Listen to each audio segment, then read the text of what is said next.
Close your eyes. There is nothing you need to do now, nothing to fix, nothing to carry. The day is behind you, and it can stay there.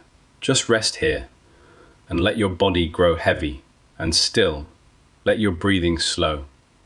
There is no hurry now. Each breath a little softer than the one before, and with every breath out, let a little more of the day dissolve. The messages, the small worries, the things left, half done. They will keep until morning.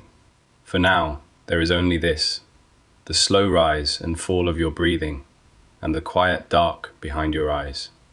Tonight, we are going down to the sea, not to swim, not to work, only to drift, to sink slowly and gently into the deep. And as we go, the sea will show us the creatures that live there, one by one, in no hurry at all. You do not need to remember any of them. You do not need to follow closely. Just let them drift past you in the dark, like faces in a dream, while you sink softly towards sleep. There is no test at the end of this journey. No need to stay awake for the good parts. If you drift off somewhere in the warm blue water, or far below, among the quiet lights, that is exactly as it should be. The sea will carry on without you, turning, breathing, while you sleep. Feel your shoulders soften now, and your hands grow loose. The bed is holding you. The night is holding you. There is nothing you need to watch over, nothing waiting, nothing left undone that cannot wait for the light. So let us begin at the shore. It is night here, warm and still. The kind of night where the air and the water are almost the same, and it is hard to find the line between them. Picture a quiet beach. The sand still holds a little of the day's warmth. Under your bare feet, it is soft and cool on top, and warm just beneath.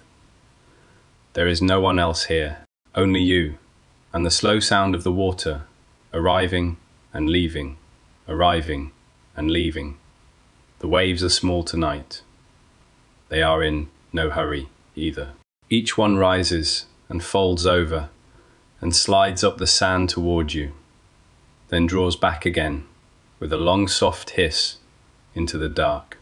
You could listen to that sound for hours. Many people fall asleep to exactly this, the sea breathing at the edge of the land. Above you, the sky is deep and clear, a scatter of stars. A thin moon, low over the water, laying a pale silver road across the waves. The road shifts and shimmers, but it always points back to you, wherever you stand on the shore. The light on the water finds you. Wefe ta wef. Out past the small waves, the sea grows calm and flat and black. It stretches all the way to the horizon, and then far, far beyond it. Most of this world is water, more than you might ever guess. And almost all of that water is deep, darker and older than anything on land. Here is a quiet thought to rest your mind on tonight. We know less about that, deep water, than we know about the surface of the moon. We have better maps of Mars than we have of our own seafloor. Most of the deep has never been seen by human eyes, not once. It waits down there in the dark, patient, never hurried, full of living things that have never met the light of day. And tonight, gently, we are going to visit them. Not all of them, no one could meet them all. But we will drift down slowly from the bright warm surface to the very bottom of the world. And we will pass 100 quiet wonders on the way. All you have to do is breathe and sink and let the sea show you what it holds. Feel the warm water reach your feet now. It slides up the sand and folds gently around your ankles. It is the temperature of a warm bath. It does not startle you at all. It only welcomes you, and then draws back, and then returns. Take a slow step forward. The water rises to your knees. It is soft and heavy and warm. Another step. Now it is at your waist, holding more and more of your weight. You feel a little lighter with every step, as if the sea is quietly taking the day out of your legs. And now you simply lean back and let go. And the water catches you. Of course it does. You float. You lie back on the surface of the calm, dark sea, and it holds all of you, easily, the way it has held everything that has ever trusted it. Your arms drift out to the sides. Your ears slip just beneath the surface, and the world goes soft and quiet and far away. You are floating now, on your back, under the stars, rising a little, falling a little, with the slow breathing of the sea. There is nothing to do, nowhere to be, only this gentle lifting and lowering, like being rocked, like being very small, again, and completely safe. You are not afraid of the deep tonight. The deep is only sleep, wearing a different name, and we are going down into it, slowly, together, past the warm, bright water at the top, down through the fading blue, down to the cold and quiet places where soft creatures glow in the dark, all the way to the deepest floor of the world. You will not feel any cold. You will not feel any weight of water. This is a journey for the mind, and the mind travels light. So take one more slow breath now, floating here on the surface. Feel the water hold you. Feel the night hold you. And when you are ready, and there is no hurry at all, let yourself begin, very slowly, to sink, not falling, just sinking, the way a leaf sinks through still water, turning gently, drifting down into the warm blue world just below the surface. Down we go now, softly, softly, leaving the stars behind on the face of the sea, and following the last of their light down into the blue. You are under the surface now, in the warm blue water just below the waves. And it is beautiful here. This is the top layer of the sea. The part the light can reach. They call it the sunlight zone. And tonight, you can see why. Above you, the surface glows from below. It looks like a ceiling of moving light silver and gold, folding and unfolding. As the small waves pass over it, long soft beams of sunlight slant down through the water all around you, swaying slowly like the pillars of some vast and gentle hall. The water is warm and clear and full of drifting life, some of that life you cannot even see all around you. Too small for any eye, drift countless tiny plants, uncountable millions of them in every mouthful of sea. They are the smallest gardens in the world, each one quietly turning sunlight into life. And they do something for you that you may never have thought about. As you lie here breathing softly in your bed, at least half of every breath you take was made by them. Half of all the air in the world comes not from the forests, but from here, from these tiny drifting plants, in the sunlit skin of the sea. Ayam bayasimaide. The whole world breathes because this bright water is alive, and through that living water the larger creatures come. Below you, an old and gentle shape is swimming, slow and calm, through the blue, a green sea turtle. It rows itself along on wide, patient flippers, its dark eye calm, in no rush to be anywhere at all. It has been swimming these warm waters, perhaps, for longer than you have been alive. For these turtles can live 70 years or more. And somewhere far across the sea is a single quiet beach, the very beach where it hatched. Long ago, and one day, guided by something we still do not fully understand. It will cross 1,000 miles of open water to return to that exact stretch of sand. For now, though, It only grazes the sea meadows and rises now and then to breathe and sinks again softly into the green. You watch it fade into the blue and turn, and there below you the water begins to shimmer all at once, as if the sea itself were made of light. A great school of small silver fish, thousands of them turning together in the sunbeams. One moment they are a loose grey cloud. Then they turn and catch the light and flash bright as 1,000 scattered mirrors. And then they are grey again and gone. They move as one thing, one mind, one shining body, folding and unfolding through the water. Each small fish watching its neighbours, all of them flowing together, so that no single one is ever alone. You watch the whole shimmering cloud sweep past you and pour away into the blue and vanish. And here, drifting close, is something soft and slow and almost clear. A moon jelly. A pale, round parasol of living glass, pulsing gently through the water, opening and closing, pushing itself along without any hurry at all. Through the top of its clear bell, you can see 4 faint, pale rings, glowing softly, like the marks of a moon seen through cloud. It has no bones, no eyes, no plan. It cannot really swim against the sea. It only drifts where the water carries it, trailing its fine soft tentacles, gathering the tiny life that drifts alongside it. It means you no harm at all.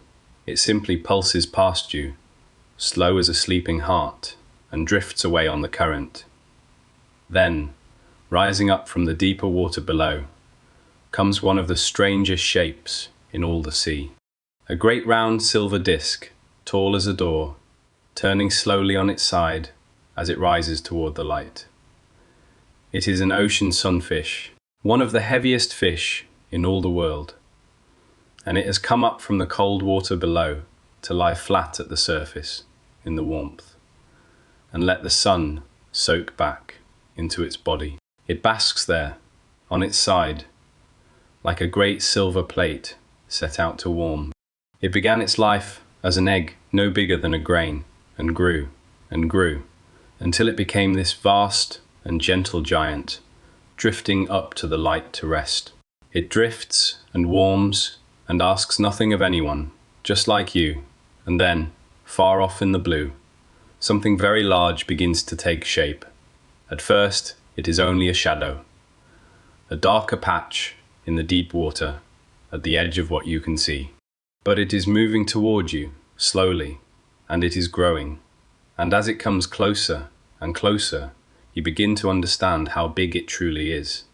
It is a blue whale, the largest animal that has ever lived, larger than any dinosaur that ever walked the earth, longer than 3 buses set end to end, and it is gliding through the water toward you, without the smallest hurry, as calm and as certain as a passing cloud. You are not afraid. There is nothing to fear. This vast, gentle creature eats only some of the smallest life in the sea. It could not harm you if it wished to, and it does not wish to. It simply moves through the blue on its long, slow journey, as it has all its life. It draws level with you now, and for a few long moments, the whale fills the whole world. Its side slides past you like a great grey wall, endless, patient, dappled with soft ripples of light from the surface, far above. Deep inside that enormous body, a heart, the size of a small car, beats slowly in the dark. So slowly, and so strong, that a person could crawl through the great vessel that leaves it. When the whale calls to others of its kind, its voice is louder than a passing jet, and it rolls out through the water, on and on, far enough to cross an entire ocean. Listen, you can almost feel that great slow pulse moving through the water and into your own chest. Let your heart slow to meet it. There is no hurry here. Nothing in this warm blue world is in any hurry at all. The whale gives one slow sweep of its wide tail. That is all. One easy movement, and it begins to pull away from you, gliding on into the deep blue distance. You watch it grow smaller and softer and dimmer, until at last it is only a shadow again, and then it is gone back into the endless blue from which it came. And now the water around you is quiet once more, warm, bright, rocking you gently in its arms of light. But you can feel it now, that slow and certain pull toward the deep. The blue below you is darker than the blue above. And it is time now to follow it down, not quickly. There is never any need to hurry here, only to let go once more of the warm, bright surface, and let yourself begin again to sink. Down we go. The surface, with all its moving light, rises slowly away above you. The long beams of sun grow thinner now and paler. The bright silver ceiling softens to a far and gentle glow. The blue around you deepens, shade by shade, from the warm bright blue of the shallows towards something cooler, quieter, and more still, down and down, out of the light, and into the long blue dusk of the sea. You are sinking into the twilight now. This is the second great layer of the sea. It begins where the last bright water ends, about 200 meters down, and it reaches far below that, into the deep. They call it the twilight zone, and the name is exactly right. Here, the sun still reaches, but only barely. Only a thin blue memory of light, growing fainter with every meter you fall. As you drift down through it, you feel the water change. Somewhere along the way you pass through a soft, invisible border. Above it, the water was warm.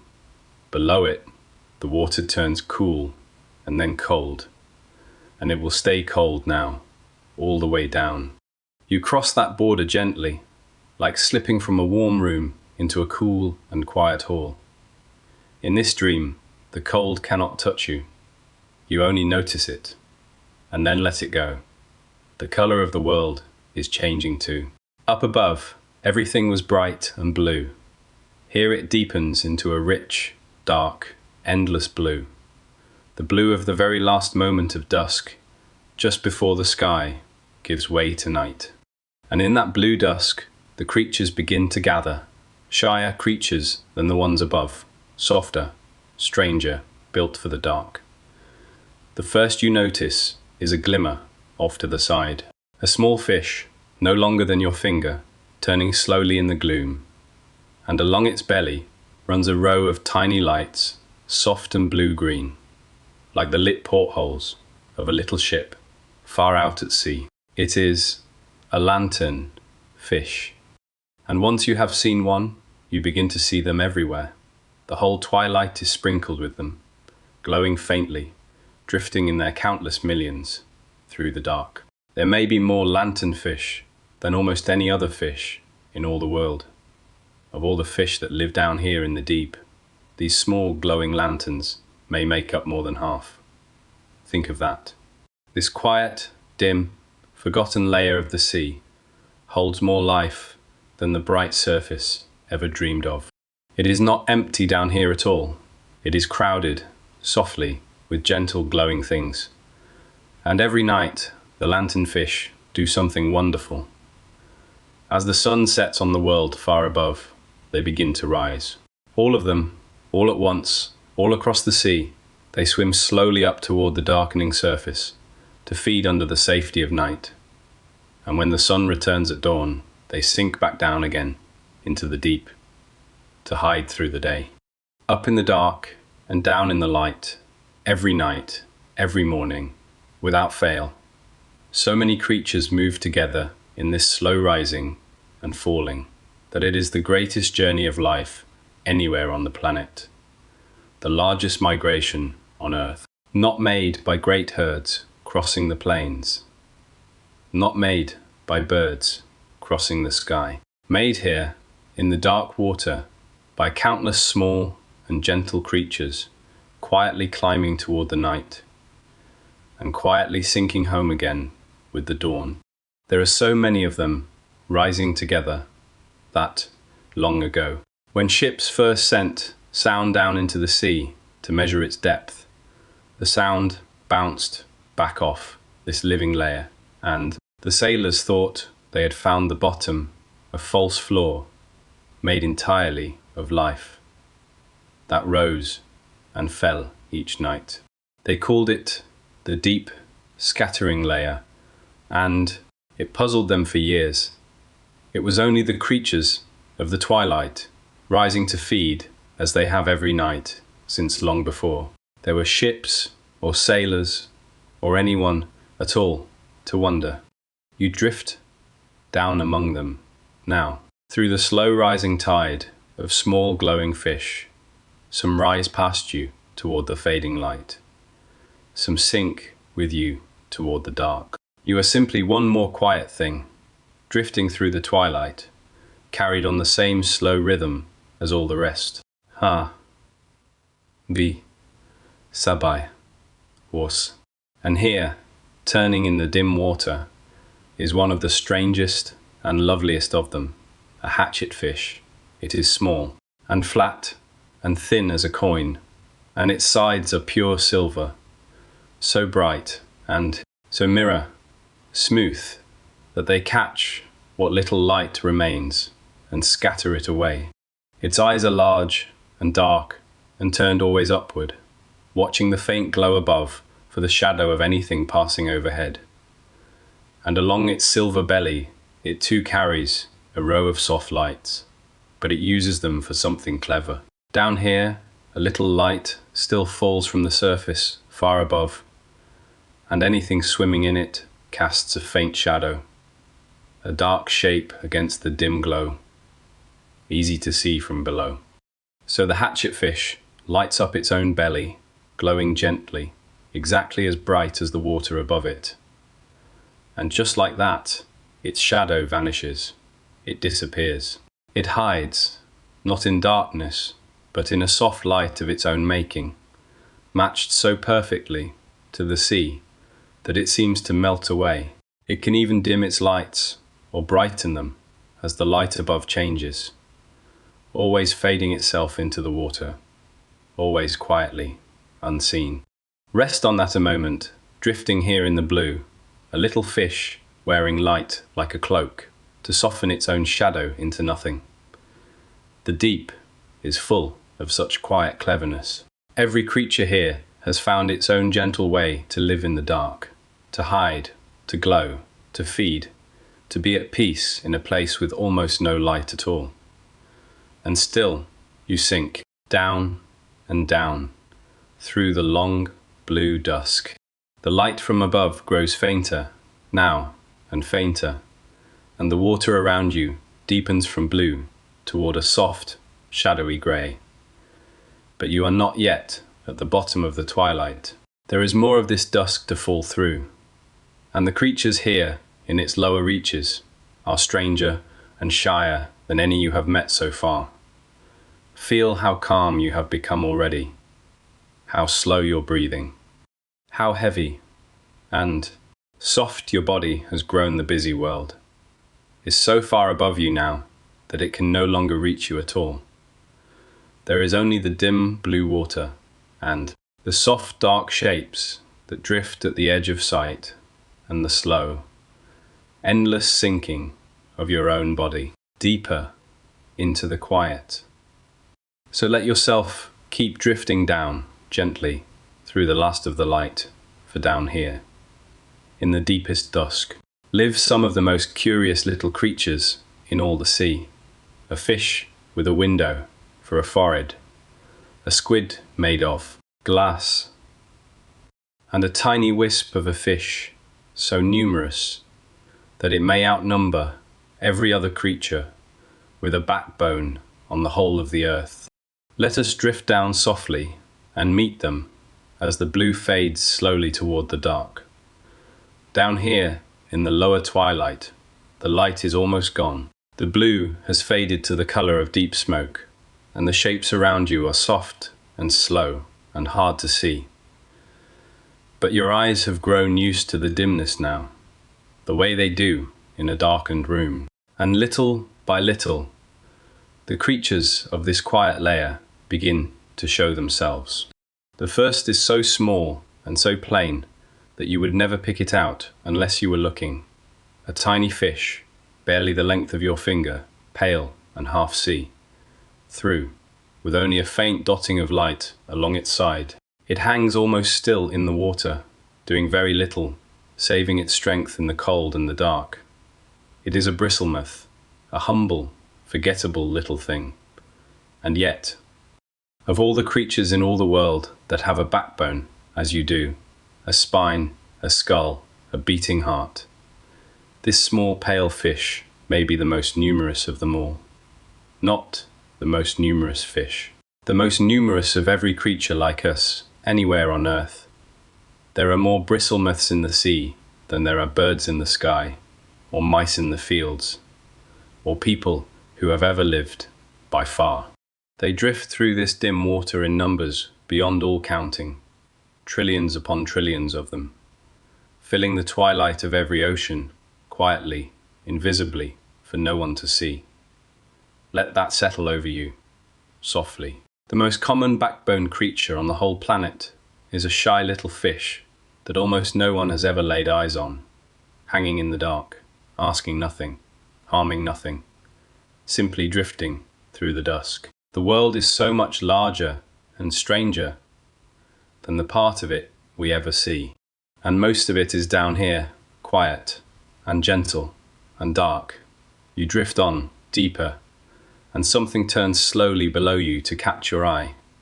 A soft green glow, a pair of them, shining upward through the gloom. You sink toward it gently to see, and there, hanging in the water, is one of the strangest little fish in all the sea.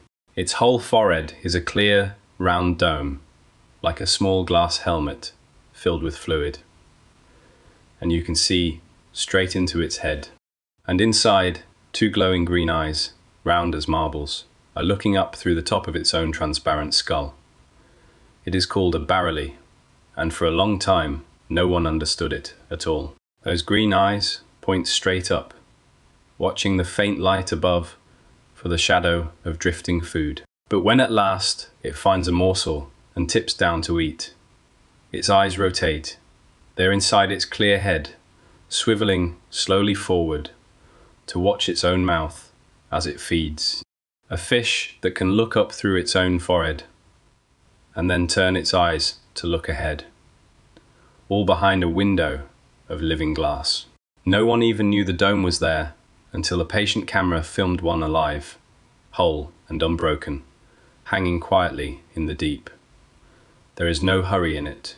The barreleye simply hangs there, glowing softly, watching the dim water above, waiting for the day's small gifts to drift down within reach. You could watch it for a long while, and it would not mind. It has all the time there is.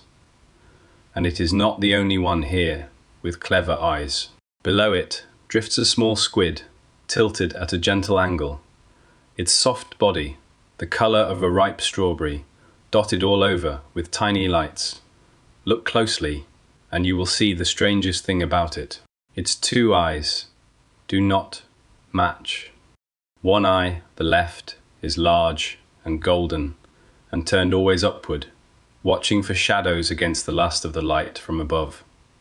The other eye, the right, is small and dark and turned downward, watching the black below for the little sparks of living light that flash in the deep. One eye for the fading day, one eye for the coming night. It drifts through the border between them, watching both worlds at once. And here, hardest of all to see, is a squid made almost entirely of glass. Its body is so clear, so perfectly transparent, that it is very nearly invisible.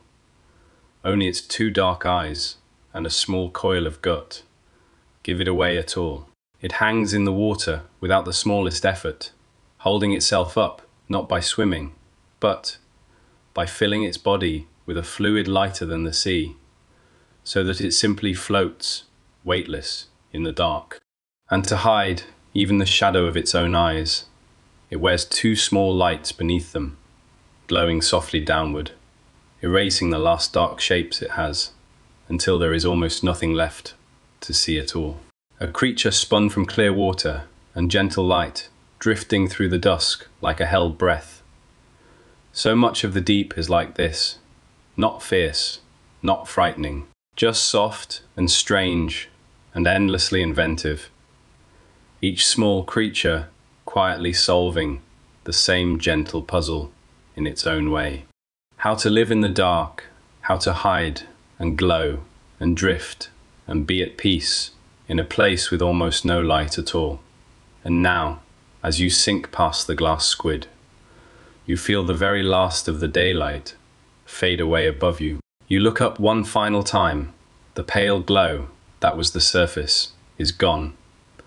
There is no blue anymore, no dusk, no memory of the sun at all. You have reached the bottom edge of the twilight, and below you lies the true deep, the midnight zone, the largest dark space in all the world.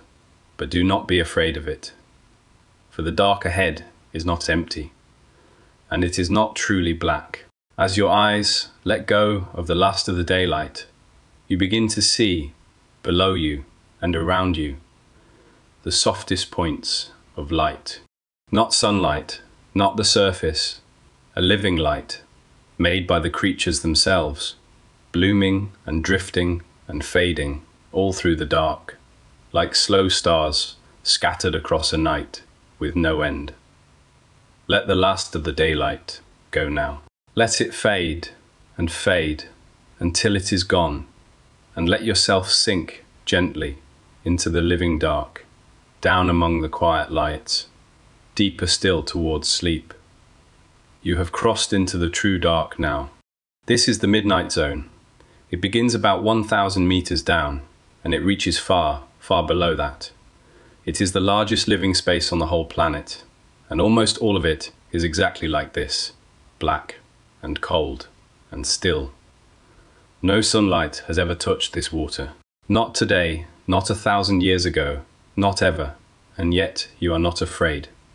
Sinking down so slowly, the dark has become a comfort rather than a fear. It is soft, it is complete. It wraps around you on every side, warm as sleep, though the water itself is cold. There is nothing here you must look at, nothing you must do. Your eyes can rest.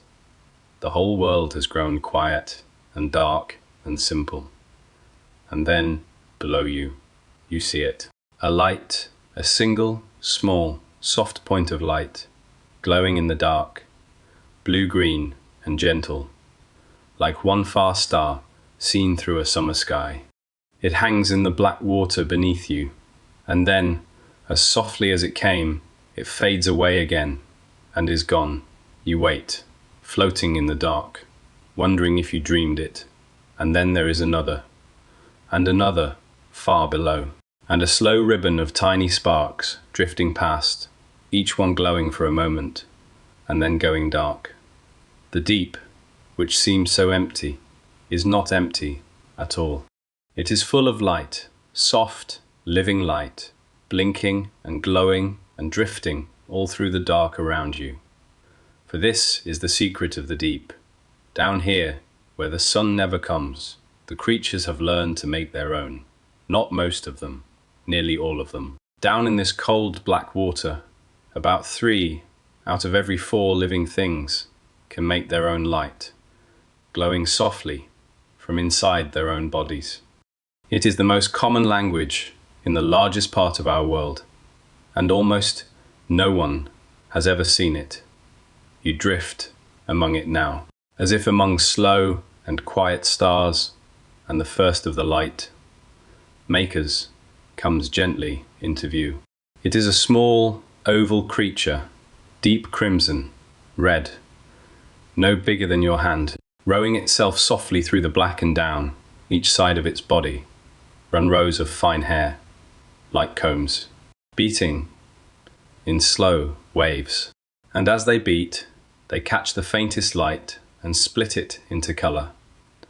so that shimmering rainbows seem to run along its sides, over and over, without end. It is a comb jelly, and that running rainbow is not a light it makes. It is only the last stray glimmers of the deep, scattered by its beating combs, like oil on water. But the creature is a deep blood, red for a reason. Down here, red looks black. It is the perfect hiding colour. And when this little jelly swallows some small glowing thing, its red belly hides the light of its meal, so that the glow cannot shine out and give it away. It wraps its food in darkness and drifts on, glimmering softly through the black. You watch its rainbows fade into the distance and turn, and there below you hangs a crown, a deep red bell pulsing slowly in the dark, trailing one long single thread far behind it through the water. It is a crown jelly, and it carries one of the most remarkable lights in all the sea. If something comes too close and troubles it, the jelly does not flee, and it does not fight. Instead, all at once, it bursts into a spinning pinwheel of blue light, turning round and round its bell, flashing out into the dark. And that spinning light is a kind of call. For the jelly is not trying to frighten what attacks it. It is calling for help. Its whirling light is a cry across the dark water, a signal to something larger still. Come and see, and chase away the thing that troubles me. They call it a burglar alarm, a small creature with no teeth and no armor, whose only defense is to light up the night and call for someone bigger to come. And in the moment of confusion, the jelly slips quietly away into the black. You watch its slow red pulse fade into the dark and let it go, gently, on its way. And now, drifting down through the water ahead of you, comes the strangest of them all. At first, you think it is a single long thread of light hanging in the black, longer than you can follow, longer than a whale, longer, almost, than any creature has a right to be. It drifts in a slow, wide, gentle spiral, glowing faintly all along its impossible length. But look closer. It is not one creature at all. It is thousands. Thousands of tiny, soft bodies, each one small and simple, all joined together in a single living chain, drifting and feeding as one. Some of them catch the food, some of them move the whole, some of them do nothing but glow, and together, strung end to end through the dark, they may be the longest living thing in all the sea. A single gentle animal, made of thousands, longer than anything else that swims. It hangs there in the black, turning slowly, a spiral of soft light wider than a house, harming nothing, wanting nothing, simply drifting through the endless dark. Rest here a while, among the living lights. There is something deeply peaceful about them. They ask nothing of you. They only bloom and drift and fade over and over, as calm and as certain as breathing. It is like lying on your back in a dark field on a summer night and watching the fireflies rise from the grass and the stars come out overhead until you cannot tell where the earth ends and the sky begins. So let the light soothe you now. Watch them drift by, one after another, soft and blue in the endless dark. Each one a small, quiet life, glowing for a moment in the deep. Each one there and then gone, like a thought that rises as you fall asleep and drifts across your mind and dissolves before you can hold it. Let your own thoughts do the same. Let them rise and glow and fade like the lights in the dark. You do not need to follow any of them. You do not need to keep a single one. Just let them come and let them go, softly, as you sink deeper into the glowing dark. For there are more creatures here, waiting in the black, small lantern, bearers who carry their own light through the endless night and use it in wonderful ways. Let us drift down among them gently, deeper still, and see how they light the dark. Down here in the midnight zone, the light is not only beautiful, it is useful. Every soft glow in the dark is doing something. For the creatures of the deep, light is the way they hunt and hide and speak and find one another in the endless black. Let us drift a while among them and learn a little of what their lights are for.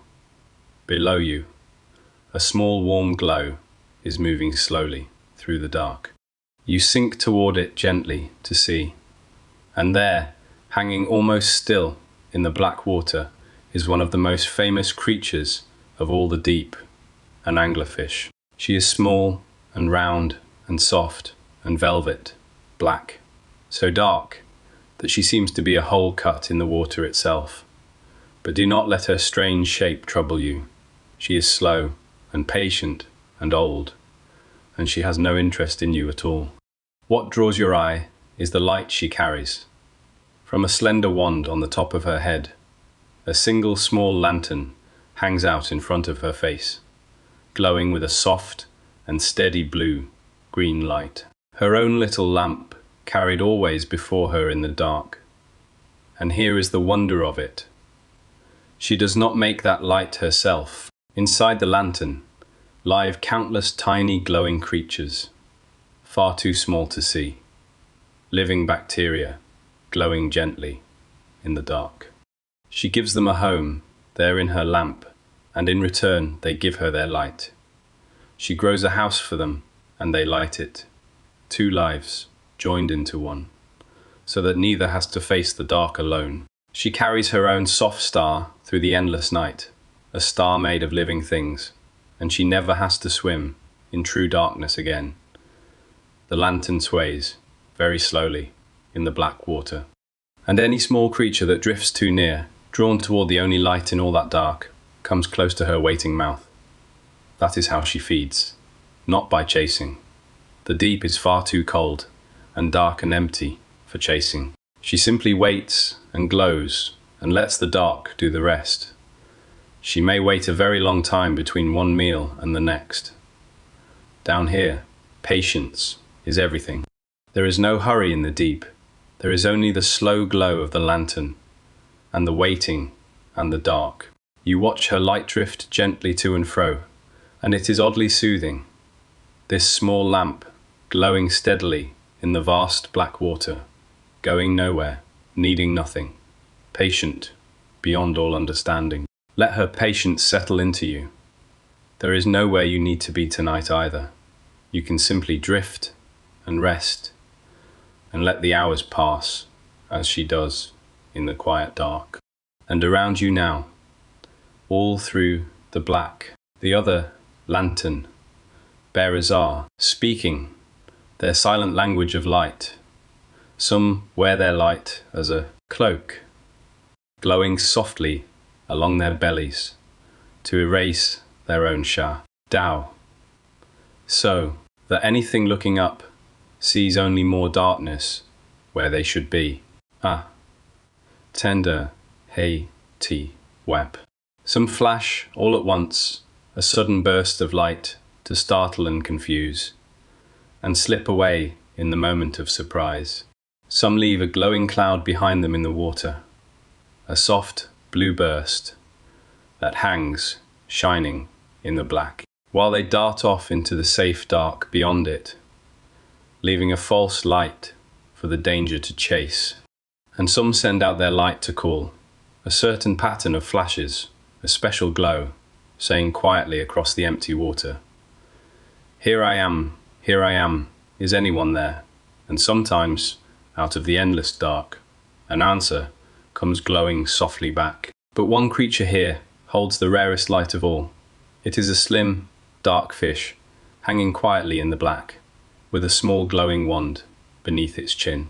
A dragonfish, and beneath its eye, it carries a second light, a light that no other creature in the deep can see. For nearly everything down here glows in blue and green. Blue and green are the colors of the deep, and blue and green are the only colors most of these creatures can see at all. But the dragonfish has learned to make red. A soft red light shining out from beneath its eye, that falls across the water like a lamp in a dark room. And because almost nothing down here can see red at all, its light is invisible to everyone but itself. Think of what that means. A creature moving through the black with its own private searchlight, sweeping the dark ahead, lighting up everything around it. And no one else can see the light, or know that they have been seen. It hunts in a color the whole deep is blind to. It walks through the dark, holding a lamp that only it can see by. And to read its own secret red light, it borrows a trick from the green leaves of plants far above. Up in the sunlit world it will never visit, using their gentle green pigment to catch the red glow it makes. The whole deep, lit for one creature alone. Rest on that a moment, drifting here in the dark. Every light down here is a kind of quiet speech, a law, a cloak, a warning, a call, a secret lamp, a whole silent conversation going on all around you in a language made of light. That has been spoken down here for longer than there have been eyes on land to see it. And it asks nothing of you. You may simply float in the middle of it and watch and let it carry you deeper towards sleep. The anglerfish drifts away now, her small lantern swaying, growing dimmer as she goes. You watch her light shrink to a single soft point far off in the black, and then it too is gone, folded back into the dark from which it came, and still you sink down and down through the glowing dark. Deeper into the midnight of the sea, the creatures here grow rarer now, and stranger, and softer. And somewhere ahead of you in the black, wait, the gentle hunters of the deep creatures that look fierce, and are not creatures with great jaws and long teeth, who move as slowly and as patiently as everything else down here. Let us drift down and meet them softly, and see that there is nothing to fear in the dark at all. The creatures ahead of you now would look frightening if you met them in the bright world above. But you are not in the bright world. You are deep in the quiet dark, where nothing is in a hurry, and nothing here can trouble you at all. And once you understand them, these fierce-looking creatures become gentle marvels, soft, slow, patient survivors of the hungriest place on earth. For that is the secret of the deep. Down here, food is very rare. A creature may drift for days, for weeks, through the endless black, and meet nothing at all to eat. There is no chasing down here, no hunting, as you might picture it. There is only waiting, and being ready, on the rare and precious moment, when something drifts within reach. And so, the creatures of the deep have grown strange shapes, and great mouths, and long teeth. Not out of fierceness, but out of patience. They are built to never miss a meal, because the next one may be so very far away. Here, hanging almost motionless in the black, is the first of them, a slender silver fish, no longer than your hand, with a mouth full of long, curved, glass, clear teeth. They are so long, these teeth, that they will not even fit inside its mouth. They curve back past its own eyes when it closes its jaws. It is a viperfish, and it looks like something from a dream, but watch it. It does nothing fierce at all. It simply hangs there in the water, perfectly still, holding a single soft light on a thin ray above its head, and letting that little light drift down before its open mouth. It is fishing, waiting with endless patience for some small curious creature to come to the light.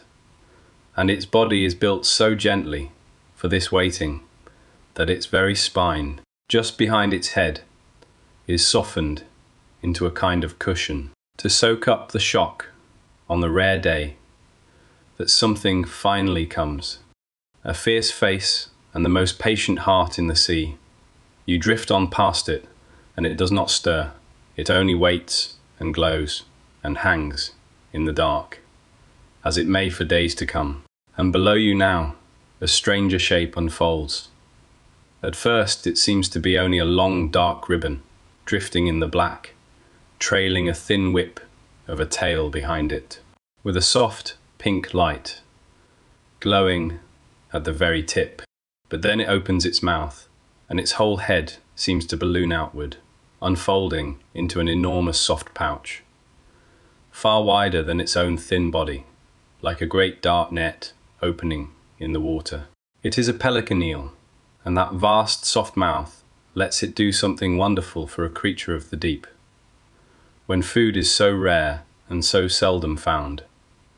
It cannot afford to be picky, so it has grown a mouth that can swallow almost anything, a whole drifting shoal of shrimp gulped in a single soft scoop, or a creature larger than itself, folded gently inside. It carries its enormous mouth through the dark like a soft open bag, and glows its little pink light at the tip of its tail, and waits for the deep to fill it. There is nothing frightening in it.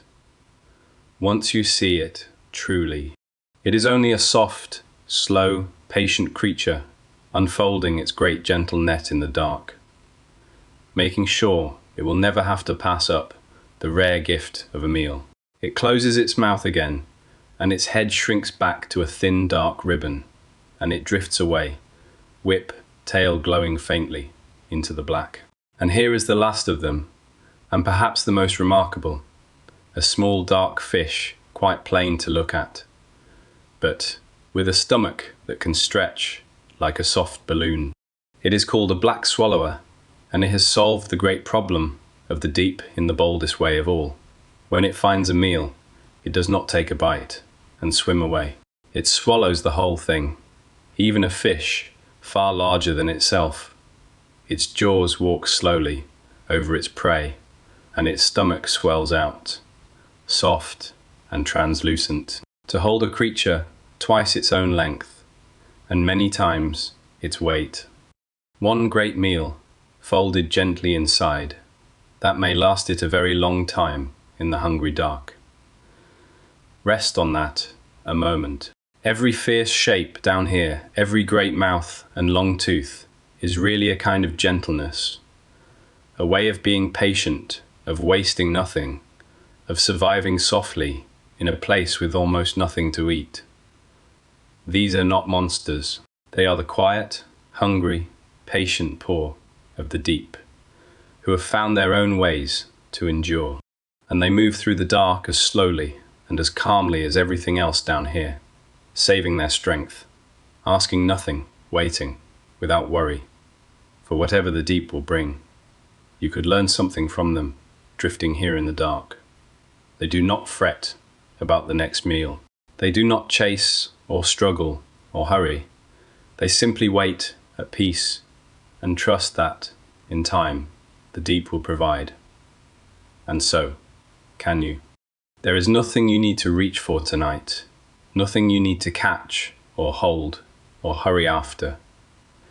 You can let your hands fall open and simply drift and rest and trust the quiet to hold you. The fierce, gentle shapes fade back into the black around you, one by one, hanging patient in the dark, waiting as they always wait. And you sink on past them, softly, deeper, into the midnight of the sea. For there are softer creatures still down here, the gentlest drifters of all the deep. A squid that is no vampire at all, and a little octopus that flies through the dark on wings, like a pair of soft grey ears. Let us drift down and meet them gently, as we sink deeper still towards sleep. The deeper you sink, the softer the creatures become. Up in the bright world, animals are hard and quick and armored. But down here, in the cold and the calm, where nothing needs to move fast, the creatures grow soft and slow and gentle, drifting through the dark like things half made of water. And here, in the black, are the softest and strangest drifters of them all. The first comes toward you slowly, a small dark shape, the deep color of red wine, its arms drawn up and folded around itself like a cloak. Between its arms it wears a web of dark skin, so that when it curls up, it becomes a small closed umbrella, drifting quietly through the black. Long ago, someone gave it a fearful name. They called it the vampire squid, and the name has followed it ever since, though it could hardly be more wrong. For this little creature drinks no blood and hunts nothing at all. It is one of the gentlest feeders in the entire sea. It lives here in a layer of water so low in the breath of life that few other creatures can bear it. And there, undisturbed, it does the calmest thing imaginable. It drifts. And as it drifts, it lets down two long, fine, sticky threads into the water and simply waits for the soft snow of the deep to settle onto them. The drifting flecks of all the tiny lives that have ended far above, sinking slowly down through the dark. It gathers that gentle snow and folds it to its mouth and asks for nothing more. A creature named for a monster, living the quietest life in the sea, eating starlight and dust and harming nothing at all. And when it wishes to rest, it does the softest thing of all. It draws its dark cloak up and over itself, turning it gently inside out, until it is wrapped completely in its own soft skin, a small closed bud of velvet, floating in the black. Hidden, safe, at peace, you watch it fold itself away like that, into its own quiet dark, and it is the most restful thing you have ever seen. Let yourself do the same. Let the covers be your cloak. Let yourself fold softly inward, wrapped and warm and hidden, floating in the quiet dark of your own bed. You drift on, softly, and out of the black ahead comes a small pale ghost.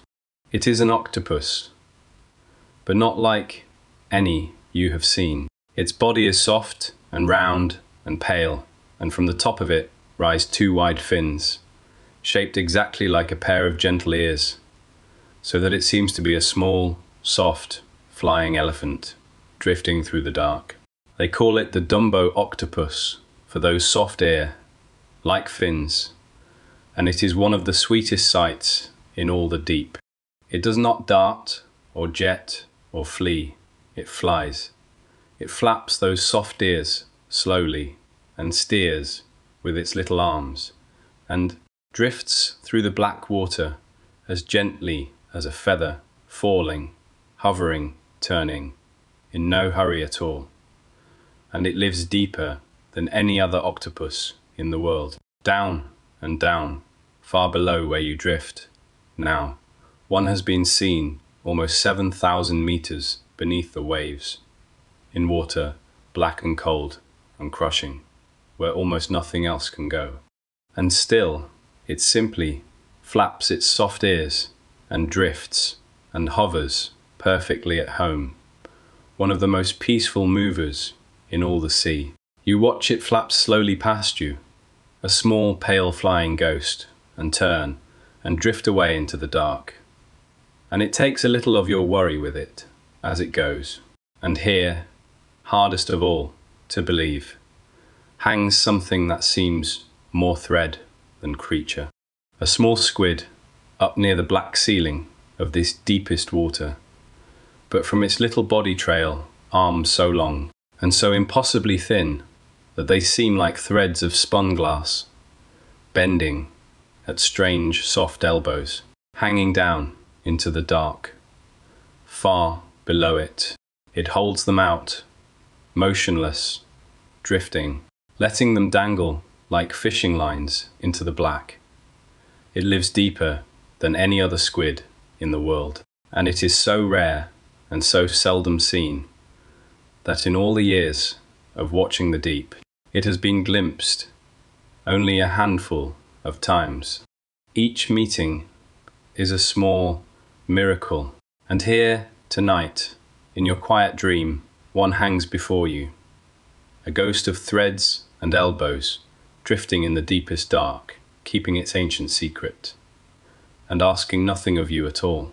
Rest here, among the soft drifters. There is no hardness in this place, no hurry, no struggle. Only soft bodies drifting in soft dark water, folding and flying and hanging in the black, each one perfectly at peace. The deep does not ask its creatures to be quick or fierce or strong. It asks only that they be gentle and patient and soft, and so they are. And so, tonight, can you be? Feel how soft your own body has become now, drifting here in the dark. How loose your hands, how heavy and slow your breathing. You have let go of the hardness of the day, somewhere far above, and it has drifted away into the black. And you do not even remember what it was. There is only softness now, only drifting, only the gentle dark holding you, and still, so slowly, you sink. The soft drifters fade into the black above you, folding and flying in the dark. And below you, far below, something vast is moving through the deep. A great warm shape, come down from the world of light and air far above, on the oldest hunt in all the sea. Let us drift down, gently, and see what it is. The vast shape moving through the deep below you is a sperm whale, and it does not belong to the dark at all. It belongs to the world of light and air, far above. But it has come down here into the cold and the black, as it does again and again through its long life, to hunt in water where almost nothing else that breathes can go. Think of what that means. This great, warm creature, a breather of air like you, has left the bright surface far behind it, has folded its flippers and pointed its blunt head downward, and slipped into the deep down through the sunlight zone, down through the twilight, down past the first soft lights, into the true dark, holding a single breath the whole way. It is one of the deepest divers of any creature that breathes air, sinking a mile or more into the black, and holding that one breath for well over an hour, before it must rise again to the world of air. Down here, in the cold and the dark, on a single held breath, it is perfectly at home, and it hunts in the dark where it cannot see. So it does not hunt with its eyes, it hunts with sound. It sends out a slow, steady series of clicks, the loudest sound made by any animal on earth, louder than almost anything in the world above, and it listens as those clicks return to it from the dark.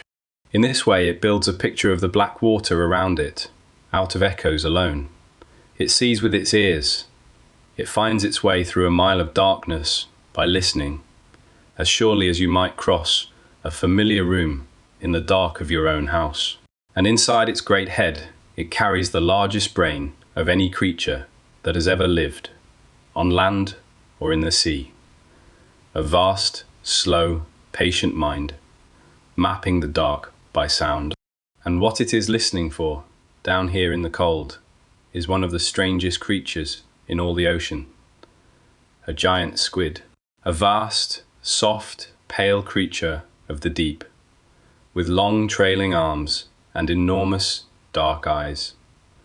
Eyes as wide as dinner plates, the largest eyes of any animal alive.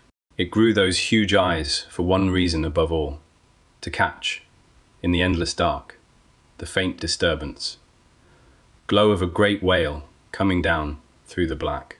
Long before the whale arrives, the squid can see the water stir and shimmer with its coming, and slip away into the deep.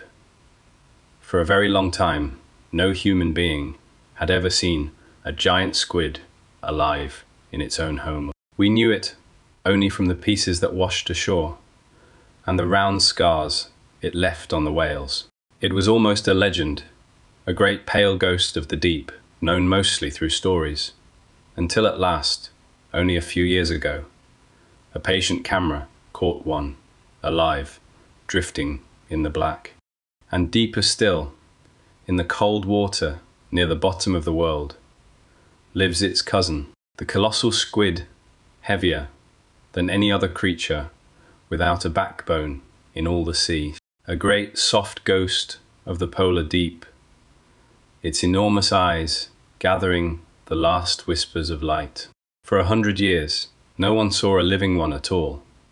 Only in the last year or two has a camera finally found one, small and clear as glass, drifting quietly in the dark. A creature the whole world had wondered about for a century, met at last, going gently about its life in the deep. Somewhere below you now, in the black, the great whale and the pale squid meet.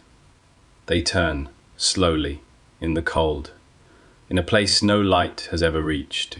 It is a slow and ancient dance, played out in silence and in darkness, as it has been for as long as there have been whales and squid in the sea.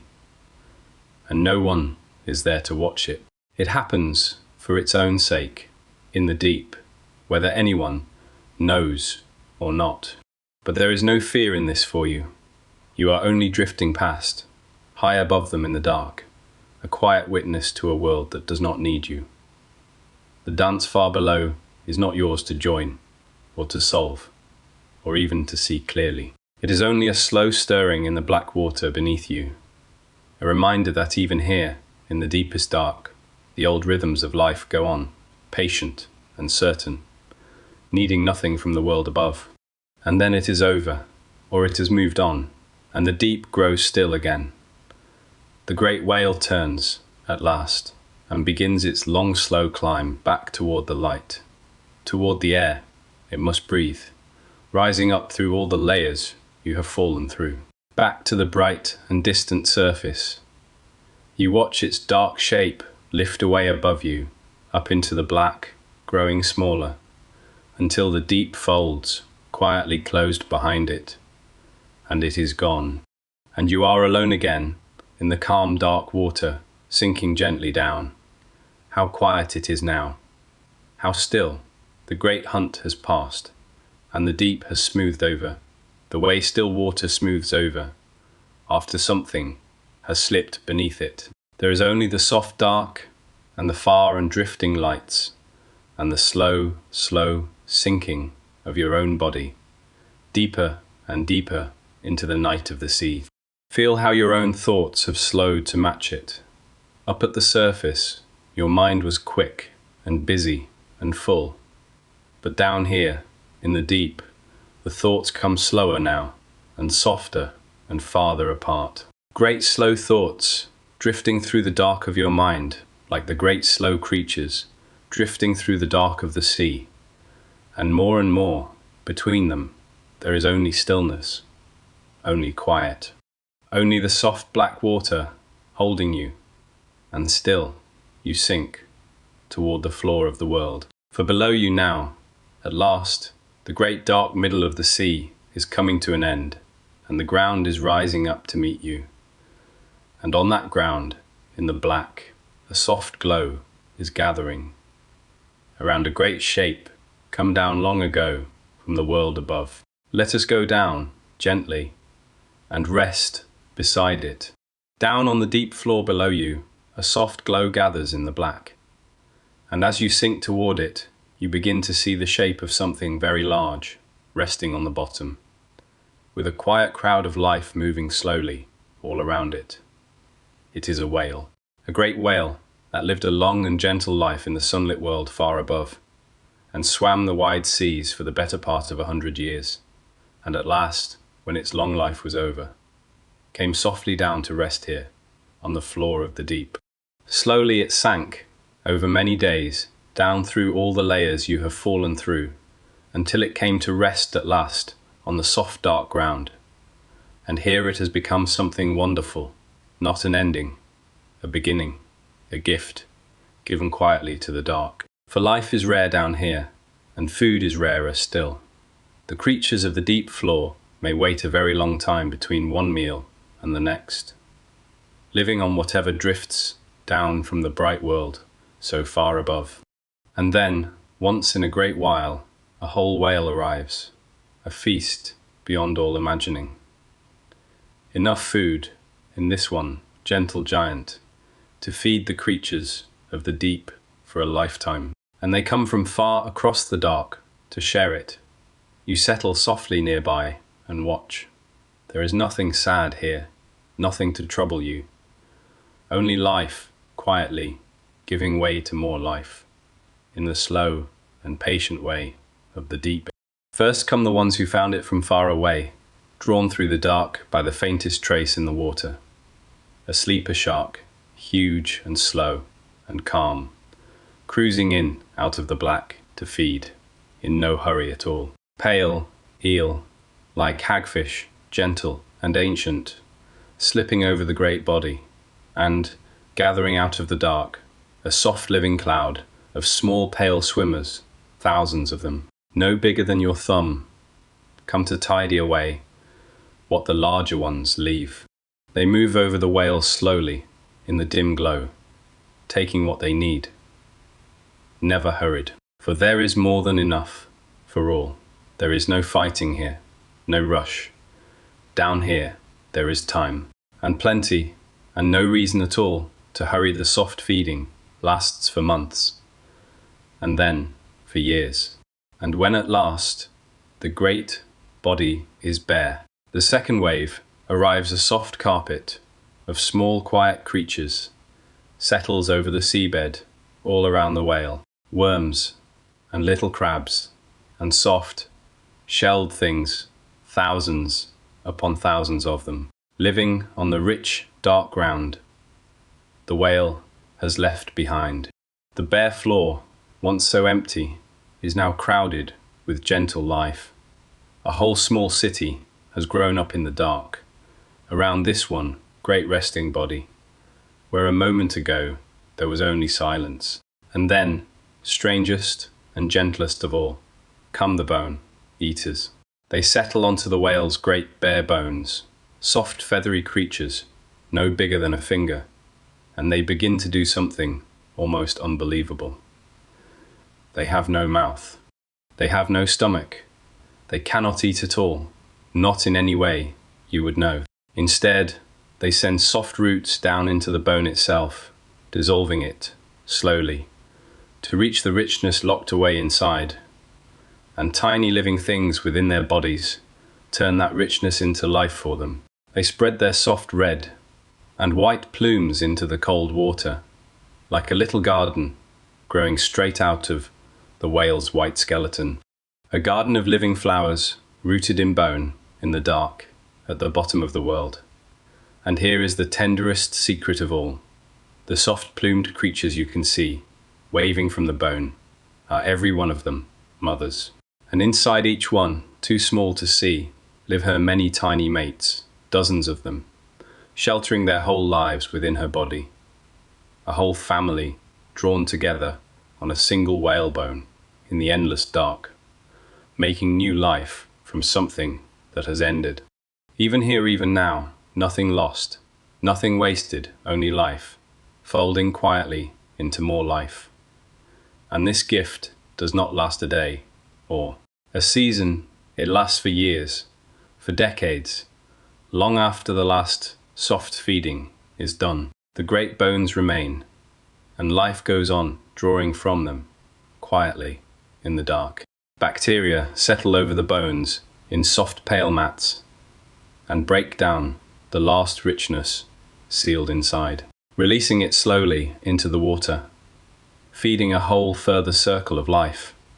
The same quiet chemistry, the same gentle glow that feeds the strangest gardens in all the sea, which you are soon to see. One whale, come down to rest on the deep floor, can feed a whole slow world of creatures for longer than a child takes to grow into an adult. A single gift given once, sustaining life in the dark for a generation. Rest beside it a while in the soft glow. There is something deeply peaceful here. Once the strangeness softens, a great and gentle creature at the end of a long life come down to the quietest place in all the world to rest. And out of that rest, so much life. The dark floor blooming with small quiet creatures, all of them living, even now, on the whale's last and greatest gift. Nothing is wasted in the deep. Nothing is lost. Everything that falls to the bottom becomes, in time, the beginning of something else. The whale that swam in the sun 100 years ago is now a soft light on the seabed, and a carpet of quiet life, and a garden growing on old bone, in the dark, at the bottom of the world. It gave, in the end, everything it had, and in return, the deep is a little less empty and a little less dark for a very long time. Let that thought rest over you, soft as a blanket, as you lie in your bed in the dark. Somewhere, right now, on the floor of the deep sea, a fallen whale is quietly giving life to the dark, and will go on giving it for years to come, whether anyone knows or not. The world is full of such quiet, patient gifts, given in the dark, asking nothing in return. You are resting inside a world like that, held by it, given rest by it, and you do not have to earn a single moment of it. It is simply given, as sleep is given, freely and softly, to all who let themselves receive it. The soft glow of the whale fall grows dim behind you now, as the deep floor stretches away into the dark. And as you drift on, you begin to feel a change in the water, a faint warmth, strange in all this cold, and a soft shimmer in the black ahead, and a low sound, almost too deep to hear, like the slow breathing of the earth itself. Something remarkable lies ahead of you now, on the deep floor, a place where the ground itself is alive with heat, and a whole world of creatures lives without the sun. Let us drift toward it gently through the warm and shimmering dark. The warmth grows as you drift on through the dark, and the water begins to shimmer softly ahead of you, the way the air shimmers over warm ground on a summer day. And then, out of the black, a strange and gentle landscape rises before you. Tall dark towers rising from the seabed, with soft dark clouds curling slowly up from their tops. And all around them, unexpected, impossible, a garden, a crowded, living garden, here on the floor of the deepest dark. These towers are vents, places where the deep floor of the sea is thin, and the great heat of the earth rises up close beneath it. Cold sea water sinks down into the cracks in the ground, and deep below it is warmed and filled with the richness of the rock, and it rises again, warm and laden, and pours back out into the sea through these tall, dark chimneys.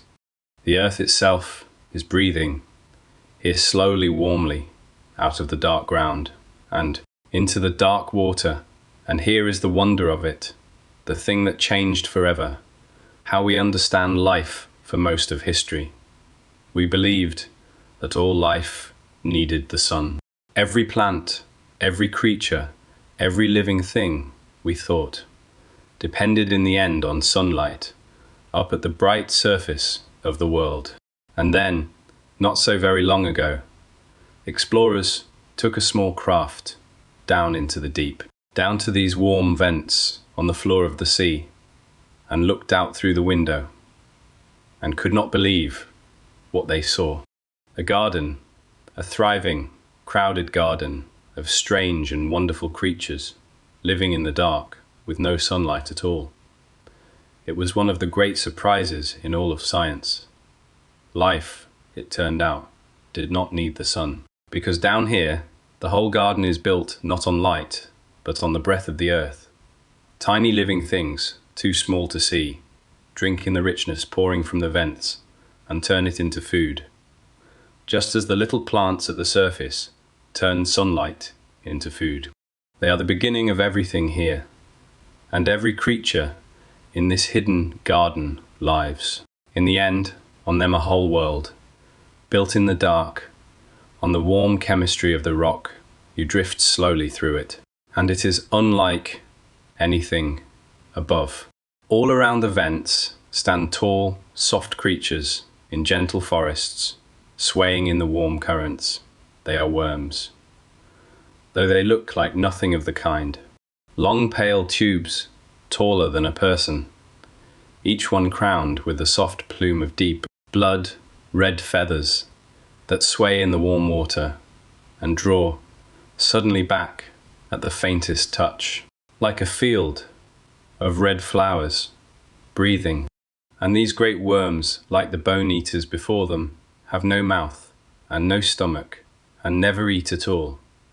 Inside each one live countless tiny living things, and it is they who feed the worm, turning the warm chemistry of the vent into life, deep inside its own body. The worm need only stand in the warmth, and sway, and breathe the rich water through its red plume. And it is fed. It grows faster than almost any creature in the sea. A tall red garden rising from bare rock, in the dark, fed by the breath of the earth. Among the pale forests, other creatures move, each one stranger and gentler than the last. Here is a small crab, ghost, pale and blind, its arms cloaked in a soft, silky fur. And in that fur, it grows a garden of its own, tiny living things that thrive in the warm vent water. Way see, house. It waves its furry arms, slowly, back and forth, through the shimmer, as if dancing. And it is dancing, in a way, bathing its little crop in the warmth and richness it needs to grow, so that the crab may comb the fur and feed and wave its arms again.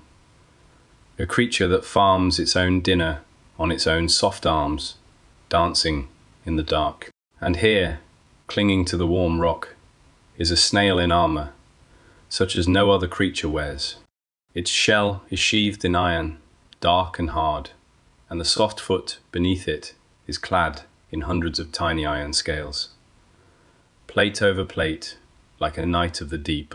It is the only creature in all the world known to build itself an armor of iron drawn from the rich water of the vent. An armor so real that it is faintly drawn to a magnet. And like so many here, it never eats at all. A great heart within it feeds the tiny living things it carries, and they feed it in return, so that it need only rest in the warmth, in its iron shell, and be fed by the breath of the earth. A small armored knight, asleep in the warm dark, wanting nothing, and all around the warmest water swarm the shrimp, in their countless thousands, pale and eyeless, crowding the vent mouth in living blizzards. They have no eyes as you would know them, but they have not been left in true blindness. On their backs they carry a small patch that can sense the faintest glow of the scorching water, so that they may crowd as close as possible to the warmth and the richness, and yet never drift so near that they are harmed. They swarm the warm rock in their thousands, gentle and blind and safe, farming their own tiny gardens within their bodies, in the shimmering dark. It is warm here, after all the cold of the deep, a soft, gentle warmth, rising from the ground, like the warmth of a hearth in a dark house on a winter night. You could rest here a long while, in this warm and shimmering garden, among the swaying red forests, and the dancing crabs, and the sleeping iron snails, and feel the heat of the earth rising slowly around you, and be at peace. And there is one last quiet wonder to rest your mind on here. These warm gardens in the dark may be among the oldest homes of life on earth.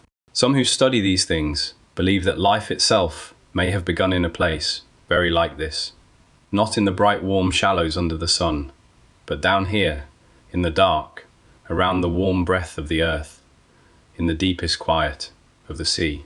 If that is so, then this hidden garden, blooming in the black, is something like the first home of all of us, the place we all, in the very end, came from.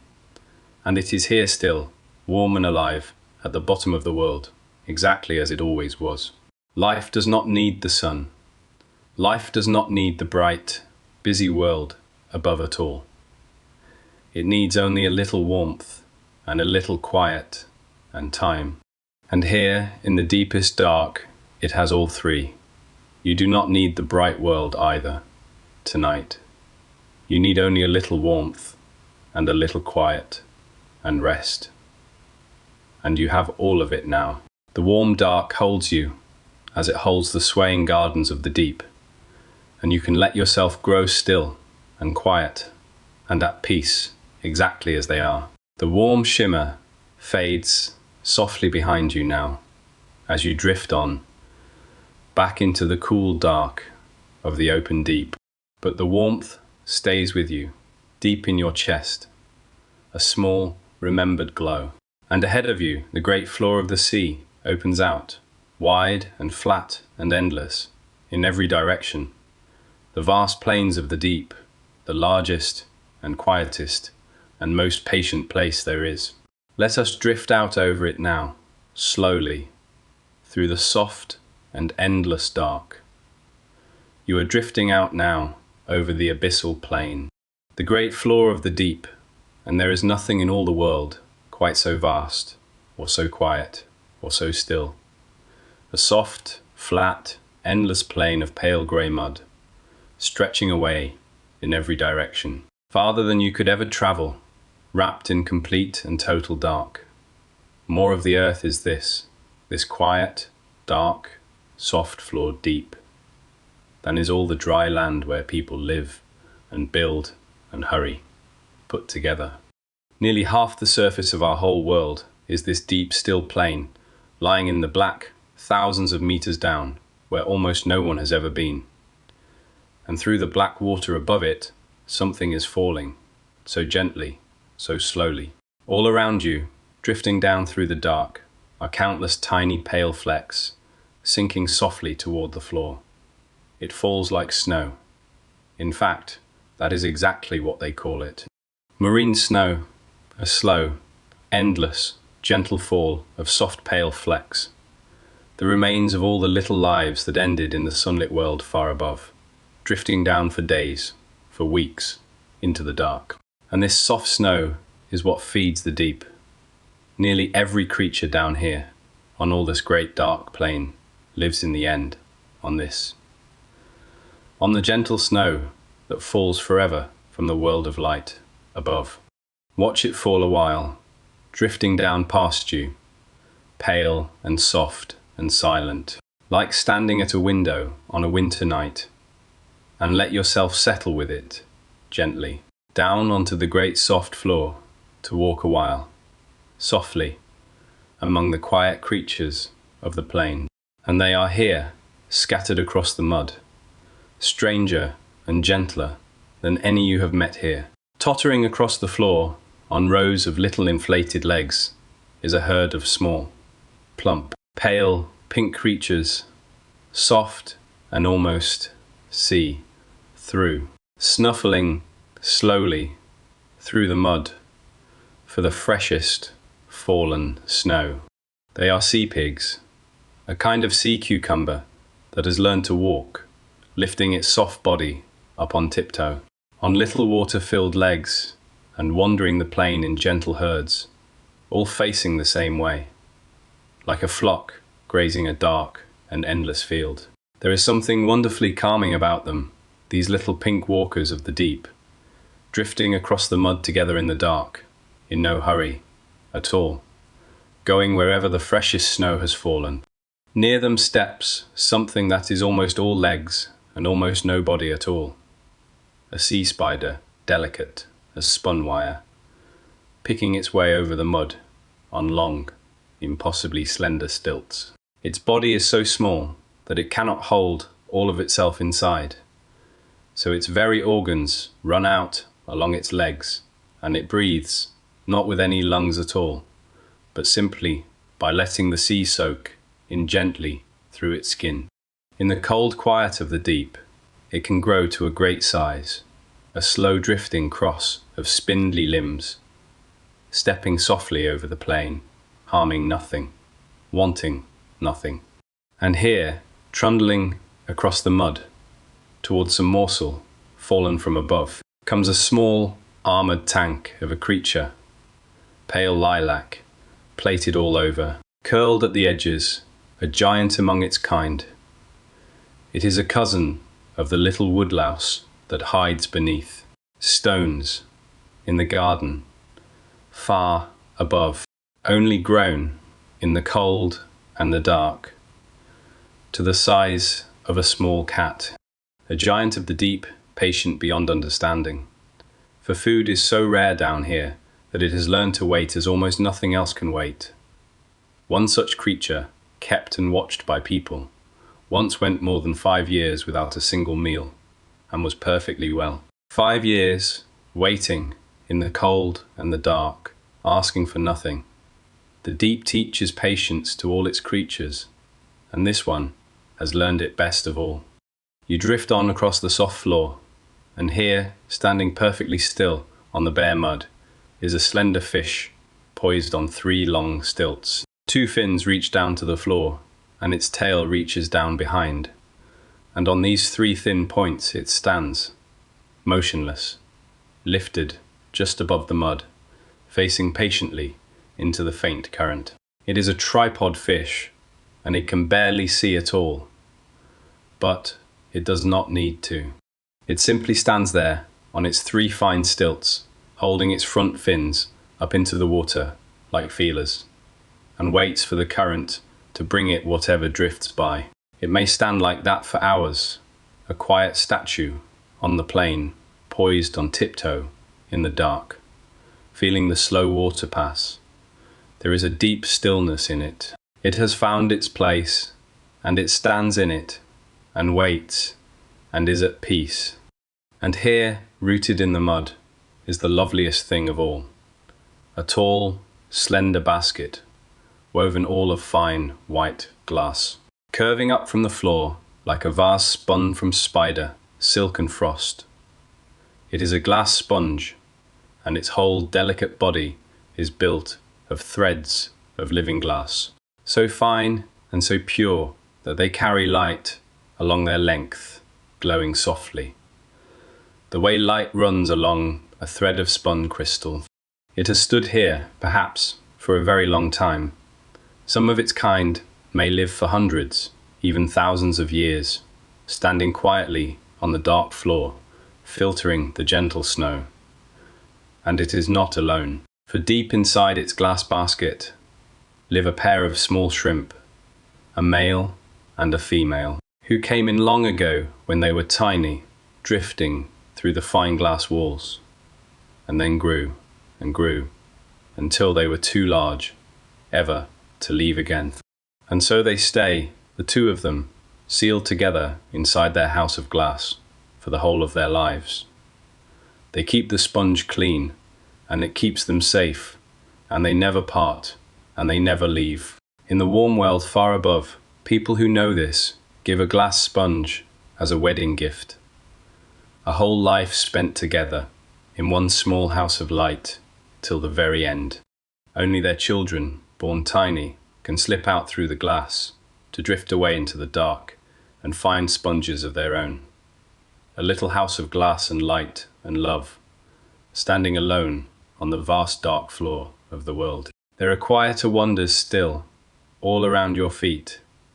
Whole stretches of the plain are threaded with the slow coiling arms of brittle stars. Thousands of slender, 5-armed stars, lifting their thin arms up into the current to catch the drifting snow.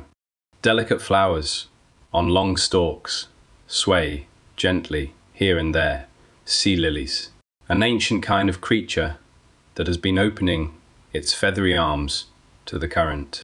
In just this way, for hundreds of millions of years, since long before there were fish, or forests, or feet to walk the land.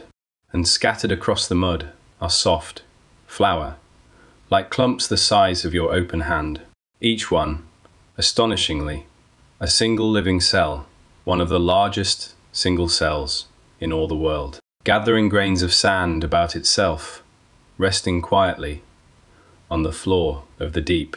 Rest here a while, among them all, on the great soft plain.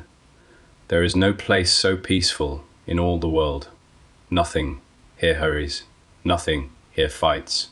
The soft snow falls forever, and the gentle creatures graze and stand and sway and wait in the endless dark, needing so little, wanting nothing, perfectly at peace. A whole slow, quiet world, living softly in the dark, whether anyone ever sees it or not. And you are one of them now, resting on the soft floor of the deep, gentle and patient and still. But there is one more place to go tonight, one last and deepest place. For somewhere ahead of you, out across the plain, this soft floor comes to an end, and the ground cracks open and falls away into the deepest place there is. Let us drift toward it now, slowly, gently, along the quiet floor, toward the edge of the deepest dark of all. You drift on across the great soft plain, and slowly, in the dark ahead, you begin to sense a change. The floor, which has stretched away so flat and endless, begins to fall, gently at first, and then more. And then, out of the black before you, the floor of the world simply opens and falls away into a vast, dark valley, deeper than anything you have yet seen. This is a trench, one of the deepest places in all the world. There are only a few of them scattered across the floor of the sea, in the loneliest, farthest reaches of the deep. And they are the least known places on the whole planet. Far fewer eyes have ever seen the bottom of a trench than have looked down on the earth from space. These are the last truly hidden places we have, the deepest dark of all. And you are going down into it, softly, slowly, without any fear at all. For you have come so far already, so gently, that even this, the deepest dark of all, holds no terror for you now. It is only deeper, only quieter, only more still and more dark and more far from the busy world above. And all of those things, tonight, are exactly what you want. Down you sink, over the edge, into the trench. The dark closes softly around you. The lost far memory of the plain above slips away, and there is only the deep dark of the valley, and the slow, steady sinking of your body down and down into the deepest place there is. The weight of the water is very great here. So much sea lies above you now, mile upon mile of it, that the pressure at the bottom of this trench is beyond all imagining. More than 1,000 times the gentle weight of the air on a quiet day. It could crush the strongest ship like a paper cup, and yet it does not trouble you at all. In this dream, the pressure is only a great, soft, enormous stillness pressing in on every side, holding you completely, the way a small child is held, wrapped up tight and safe against the cold. The deeper you go, the more completely you are held. The more completely you are held, the more completely you are still. And here is the thing you must know about this deepest place. It is not empty, even here, even now, in the deepest, darkest, coldest, most crushing place in all the world, where you would swear that nothing could possibly live. There is life. Soft, patient, gentle life, at home in the deepest dark. The first you notice is a soft stirring in the water all around you, pale, small, shrimp, like creatures drifting up out of the dark, gathering gently wherever something has fallen.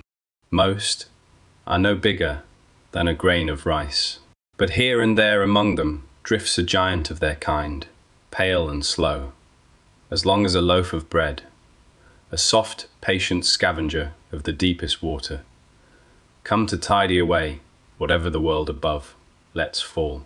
They mean you no harm at all.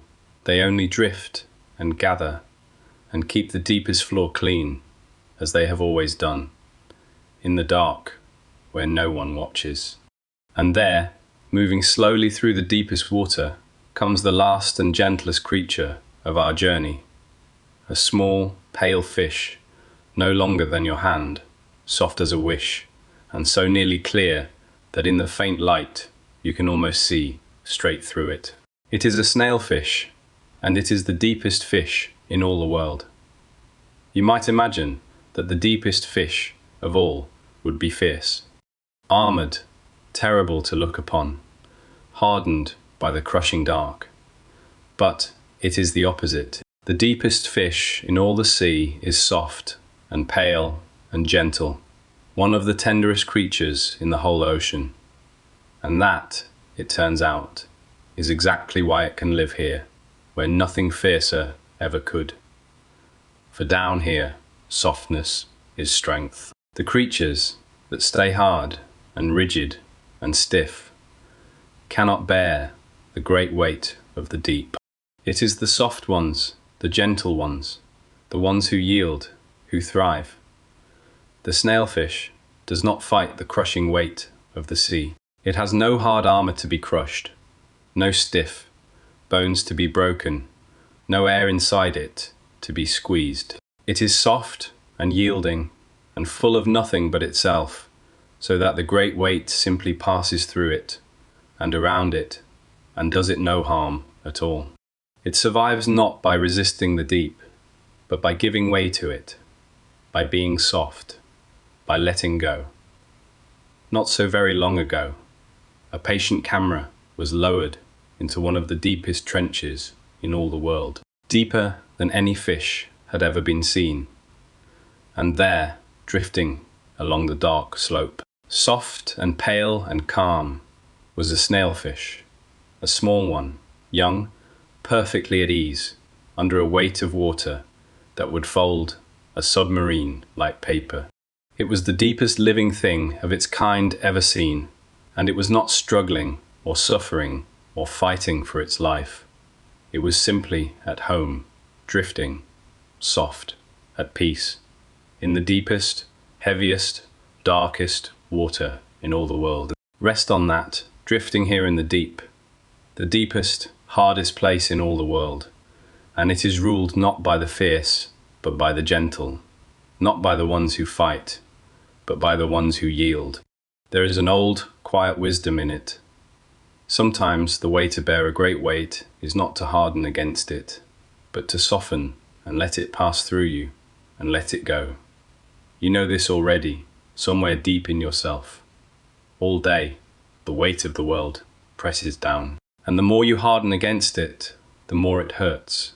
But now, here, in the dark, you are learning to do what the snailfish does, to soften, to yield, to let the weight of the day flow through you, and around you, and away, until it can no longer harm you at all. So let your whole body soften now, the way the snailfish is soft. Let go of any last hardness anywhere within you. Let your shoulders melt. Let your hands fall open. Let the last tightness in your jaw, your brow, your chest simply dissolve and drift away into the dark. Become soft all over, soft as the gentle fish, and let the great weight of the day pass through you and be gone. The pale snailfish drifts on past you, soft and calm, going gently about its life at the very bottom of the world. And you sink the last small distance, now down and down, toward the deepest floor of all, the lowest place there is, the bottom of the sea. Let us go down, softly, the last of the way, and rest, at last, at the deepest place on earth. And now, softly, you come to rest at the very bottom, the deepest place in all the world. They call it the Challenger Deep. It lies at the bottom of the deepest trench in the sea, in a far and lonely corner of the great ocean.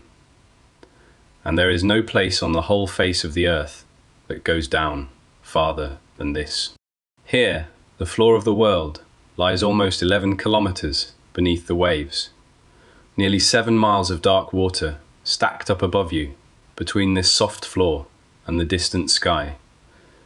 It is the lowest point there is. You cannot go any deeper. There is no deeper to go. You have come to the very bottom of the world. Rest here. You have arrived. There is nothing below you now but the soft floor, and nothing ahead of you now but rest. The whole long journey down is over. You have reached the deepest, quietest, stillest place in all the world, and there is nowhere left to fall. You can simply lie here on the soft floor of the deepest deep and let go completely of everything. How quiet it is. There is no quiet in all the world like the hush of this place. No sound reaches here, no light, no movement, save the last soft drift of snow from the world so far above. It is the stillest place there is, a silence so deep and so complete that it is almost a presence of its own, wrapping around you, softer than any blanket, holding you in perfect peace. Lie in that silence now. Let it fill you. Let it still every last corner of your mind, and think, for a moment, of how few have ever come here. Great mountains have been climbed by many thousands. Hundreds of people have flown up into space and looked down on the whole blue earth from far above. But this place, the very bottom of the sea, for more than 50 years, from the first time anyone came here at all, only 3 people had ever reached it. 3 in half a century. Even now, after all our machines and all our daring, only a few dozen souls in all of history have ever come to rest where you are resting tonight. It is one of the rarest places a living being can go, and you are here now, softly, in the dark, resting where almost no one has ever been. And even here, even at the very bottom of everything, you are not alone. For life has reached even this place. In the soft pale mud beneath you, small things are living, quietly, in the dark. The gentle pale scavengers drift here, too, tidying the deepest floor. And scattered across the bottom, rest the soft flower, like clumps of living cells, each one alone, gathering the grains of the deep about itself, at home, in the lowest place on earth. Even here, at the bottom of the world, where the weight of the whole ocean presses down, life has found a way to settle in, and stay, and be at peace. There is no place so deep, so dark, so far, that life has not already reached it, and made its quiet home, and found a way to rest. You are one of those quiet, patient things tonight, resting at the bottom of the world, perfectly at home in the dark, asking nothing of anyone, troubled by nothing at all. Feel the whole ocean above you now, all of it. Every layer you have passed through on the long way down. The trench and the great soft plain, the warm hidden gardens and the whale fall, and the glowing midnight full of gentle lights, the twilight and the sunlit surface and the thin moon on the water, miles and miles of dark and quiet sea rising above you, layer upon layer, all the way to the distant sky. And all of it, the whole vast weight of the ocean, is resting gently upon you now, holding you down against the soft floor, keeping you still and safe and deeply, completely at peace. It does not crush you. It holds you, the whole ocean, wrapped around you, like the heaviest, warmest, softest blanket there ever was, pressing you gently down into the soft floor of the world, so that you could not rise, even if you tried. And you do not want to rise, not yet. You want only to lie here, at the bottom of everything, held by the whole weight of the sea, and rest, and rest, and rest. Nothing can reach you here. Nothing can ask anything of you here. You have gone deeper than every worry can follow, deeper than every task, every thought, every noise of the day. They cannot swim down this far. They have all been left behind, somewhere in the miles of dark water above you, and they cannot follow you down to this last and deepest place. Here, at the bottom of the world. There is only you, and the soft floor, and the great and perfect silence and rest. There is nothing left to do now, nowhere left to go. You have reached the deepest place there is, and there is nothing beyond it but sleep. Every part of you has grown soft and heavy and still. Your breathing is slow and deep and quiet, as slow as the drift of snow through the dark. Your body is soft and yielding and at peace, held gently against the floor of the world. And your mind is still and dark and quiet as the deepest silence there is. Lie here a while, at the bottom of the world, in the perfect dark, in the perfect silence, held by the whole weight of the sea. There is no hurry to rise. There is no hurry to do anything at all. You have come all this way down, so gently, past 100 quiet wonders, to reach this one, still place. And now you may simply rest in it, for as long as you wish, softer and heavier, and more still, with every slow breath, sinking the last small distance from resting into sleep. And when you are ready, in a while, and only when you are ready, we will begin, very slowly, to rise, not quickly, not with any effort, just a slow and gentle drifting up, back through all the quiet layers of the deep, past all the sleeping creatures, back toward the surface, and the shore, and your own warm bed. But there is no hurry for that yet. For now, simply rest here, at the bottom of the world, in the deepest peace there is. You have arrived. There is nothing more to do, only rest. And now, so slowly, we begin to rise. There is no effort in it. You do not swim. You do not climb.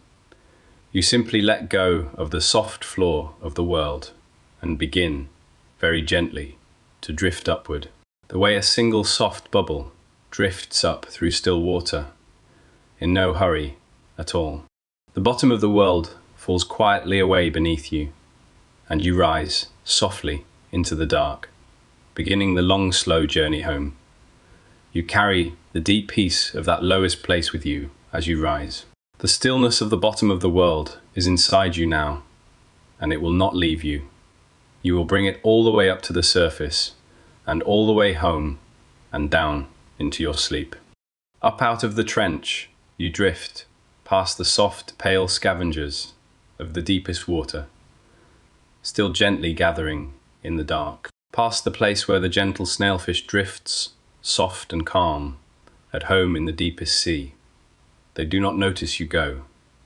They are simply at home, as they always are, in the deep, and you leave them there at peace and rise on, up into the dark, up over the edge of the trench, back onto the great soft plain, that vast still floor where the soft snow falls forever.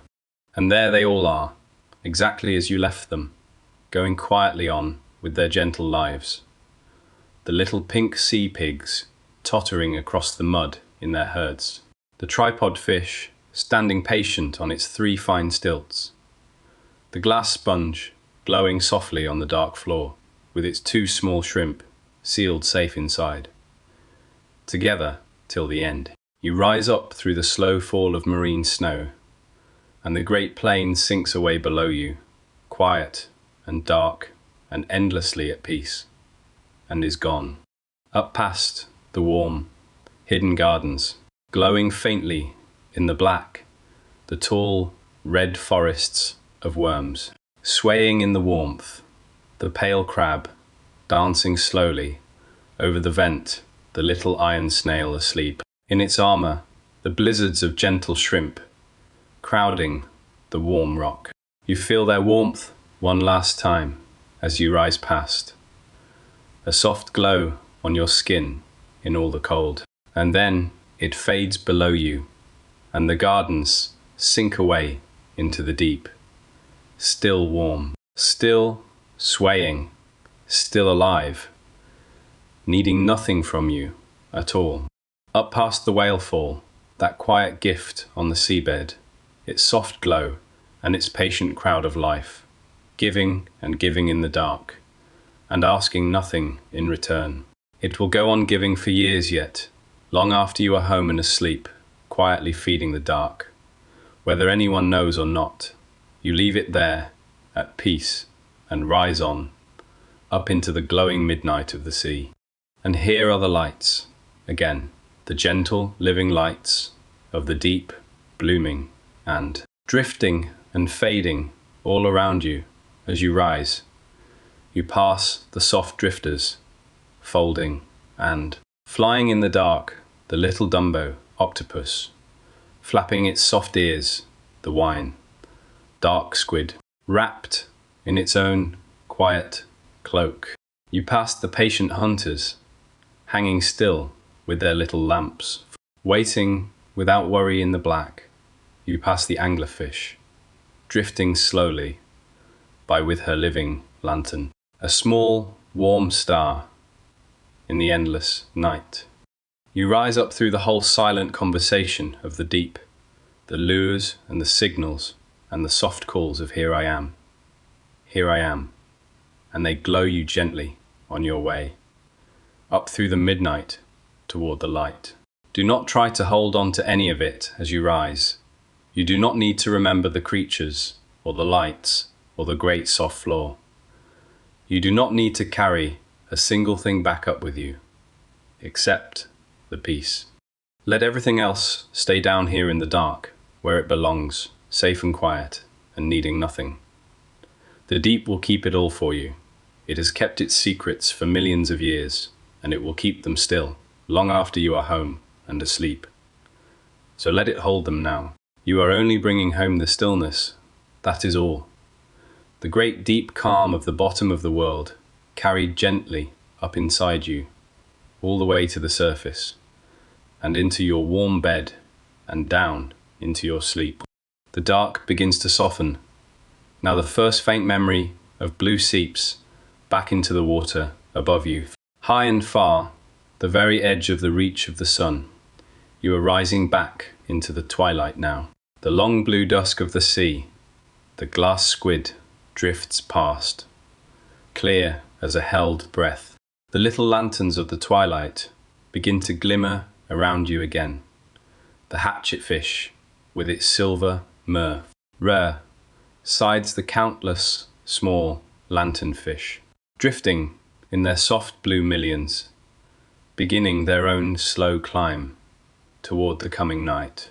You rise up gently through them all, through the last of the deep's quiet crowds, toward the growing light. And the water begins, very slowly, to warm. So gently, you can barely feel it.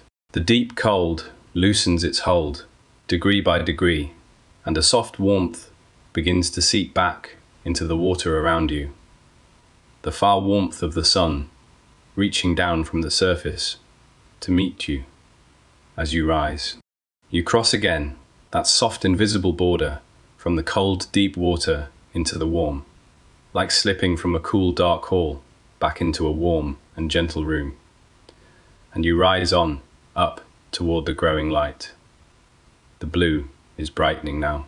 What was the deepest dusk becomes a deep clear blue, and then a softer blue, and then, high above you, the first far beams of sunlight appear again, slanting down through the water, swaying slowly, growing brighter as you rise to meet them. You are coming back into the sunlight zone, the warm, bright garden at the top of the sea, and it is exactly as you left it, glowing and alive. The great gentle sunfish, basking at the surface, the slow moon jelly pulsing softly by, the shimmering school of silver fish turning as one in the light, the old green turtle rowing calmly through the blue, and somewhere in the distance, the great slow shadow of the whale moving on through the endless blue on its long, patient journey. Up through the warm blue water you drift, past the drifting life, up through the long swaying beams of sun, up toward the bright and shimmering ceiling of the surface, glowing gold and silver far above. You are almost home now, almost back to the air and the night sky and the thin moon on the water. And everything you passed on the long way down is still there below you now, exactly as it was. All of it still there, still quiet, still turning gently in the dark, needing nothing from you at all. The deep does not need you to watch it. It will go on, softly, whether you wake or sleep. And so you can let it go now, all of it, and rise the last small distance, up toward the surface, and the shore, and your own warm bed. And softly, you break the surface, and you are floating once more on the calm, dark sea, under the open night sky, exactly where you began. The air is warm on your face. The stars are scattered thick and quiet across the black, and the thin moon still lays its pale silver road across the water. You float here a while, on your back, under the stars, rising and falling with the slow breathing of the sea. And you feel how far you have travelled and how gently you have come home. Down to the very bottom of the world and softly back again, and you have brought its deep peace up with you, all the way to the surface. It is in you now, that great stillness. It fills you from your soft, heavy feet to the top of your quiet head. The tide is turning now, gently, and the sea begins to carry you, so softly, back toward the shore. You do not swim. You do not need to. The water simply gathers you up, the way it gathers everything home in the end, and carries you slowly in, over the calm, dark surface, toward the quiet beach where you began. And softly, your feet touch the warm sand again. You rise slowly out of the water and lie down on the soft, warm shore, at the edge of the gentle sea, under the wide and quiet stars. And now the shore itself begins to soften and fade and drift away, for it was only ever a place in your mind. This warm beach, this calm, dark sea, this long, slow journey into the deep, its work is done now. It has carried you all the way down, past 100 quiet wonders, and softly home again, and delivered you at last to the edge of sleep. So you can let it go now, gently, the shore and the sea and the stars, and let them fade softly into the dark. And come home the last small distance into your own quiet room and your own warm bed, where you have been resting all along. Feel the bed beneath you now, soft and warm and holding you completely. Feel the gentle weight of the covers over you, like the soft weight of the deep sea, holding you safe and still. You are here in your own bed, in the quiet dark, exactly where you were always meant to be. And there is nothing left to do tonight, nowhere left to go, only rest. Let your breathing slow and deepen and quiet. Let the last of your thoughts drift away now, like far lights fading in the deep. You do not need to hold a single one.